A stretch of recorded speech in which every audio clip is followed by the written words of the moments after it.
নরেন্দ্র মোদী কি বলেছিলেন শুনবো এবং তার পাশাপাশি নেব একটা প্রতিবেদন। बंगाल के उद्योगों को भी नई टेक्नोलॉजी की जरूरत है। दुर्गापुर कोलकाता गैस पाइपलाइन से यहां के उद्योगों को नया जीवन दान मिलेगा ताकि यहां सीएनजी वाली गाड़ियां चल पाए,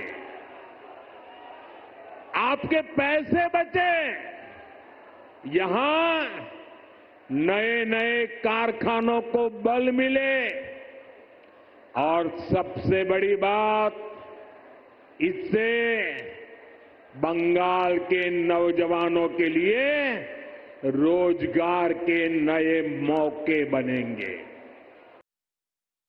আমার এখানে যাদের নিয়ে যাওয়া হয় মজদুর, তারা স্কিল মজদুর, তারা না থাকলে তাদের কাজ হবে না বলে নিয়ে যায়, দয়া করে নয়।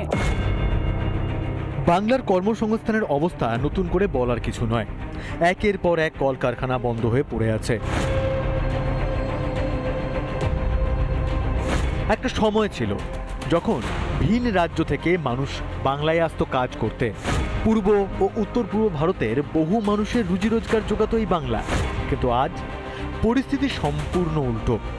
বাংলার পরিযায়ী শ্রমিক যে কত তার একটা আন্দাজ পাওয়া গিয়েছিল করোনাকালে, লকডাউনের সময়।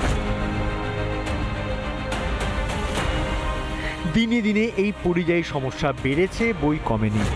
কিন্তু মুখ্যমন্ত্রী সেসব কথা মানেন না। তার বক্তব্যটা আরও একবার শুনুন। আমার এখানে যাদের নিয়ে যাওয়া হয় মজদুর, তারা স্কিল মজদুর, তারা না থাকলে তাদের কাজ হবে না বলে নিয়ে যায়, দয়া করে নয়। আর আমাদের এখানেও জেনে রাখুন, আমি একবার নয় বারবার বলবো, 1.5 কোটি বাইরের স্টেটের লোক এখানে কাজ করে। ইন্ডিয়াতে যে যেখানে ইচ্ছে যেতে পারে। মমতার কথা একেবারেই সত্যি নয়, কারণ বাংলায় আজ কাজ নেই। কাজের জন্য ভিন রাজ্যে যেতে হচ্ছে বাংলার ছেলে মেয়েদের। মমতার আমলে সেই সংখ্যাটা এতটাই বেশি যে বাংলা এখন পরিচিত শ্রমিকের রাজ্য বলে। আমাদের টাকা আছে, আমাদের মেধা আছে, আমাদের ম্যান পাওয়ার আছে, আমাদের স্কিল্ড লেবার আছে, আমাদের উচ্চশিক্ষিত ইঞ্জিনিয়ার আছে, কিন্তু তারপরে পশ্চিমবঙ্গে কোনো ভারী শিল্প সম্ভাবনা অদূর ভবিষ্যতে মানুষ দেখতে পাচ্ছেন। একটা রাজ্যকে উন্নত হতে যা যা প্রয়োজন সে সবই আছে বাংলায়, কিন্তু সবকিছুকে ছাপিয়ে যায় শাসক দলের দুর্নীতি, তোলাবাজি। আর এই একটা কারণেই কর্মসংস্থান নেই বাংলায়।